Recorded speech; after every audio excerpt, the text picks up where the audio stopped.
Bonjour, je m'appelle Marine Gagnot et je suis chercheure dans l'unité de nutrition humaine de l'INRA de Clermont-Ferrand. Alors d'ici 2050, l'augmentation de la population mondiale pose un réel défi alimentaire, amenant à la question suivante: comment nourrir 9 milliards d'individus sans détruire la planète? Il devient donc important de promouvoir des systèmes de culture plus respectueux de l'environnement, comme les cultures associées.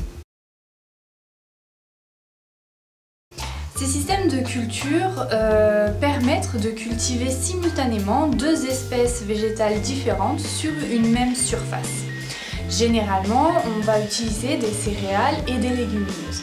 Alors en agriculture biologique, plusieurs travaux de recherche ont montré les intérêts de ces associations, notamment sur la réduction d'utilisation d'engrais azotés, sur les rendements des cultures ou encore sur l'amélioration de la teneur des protéines du blé.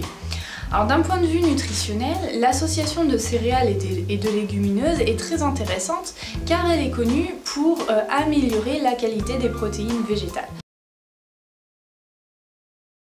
Cette qualité nutritionnelle peut encore être améliorée via l'utilisation de ce qu'on va appeler des bioprocédés. Et un des bioprocédés qui nous a plus particulièrement intéressés, c'est la germination.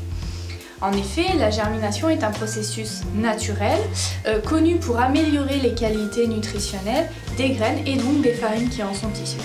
Aussi, l'objectif de notre projet sera d'évaluer l'impact de la germination sur la qualité nutritionnelle des farines produites à partir d'un mélange de graines de blé et de pois germés, issus donc de cultures associées en agriculture biologique. Nous ferons une analyse de la composition des différents nutriments présents dans nos farines, à savoir les protéines, les glucides, les lipides, les vitamines et les minéraux.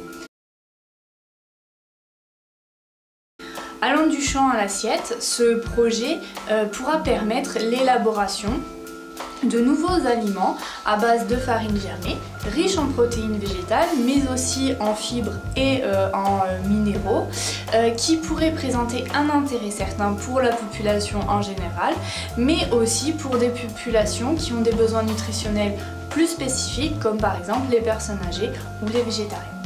Alors ce projet est actuellement soutenu par un programme de l'Institut national de la recherche en agronomie.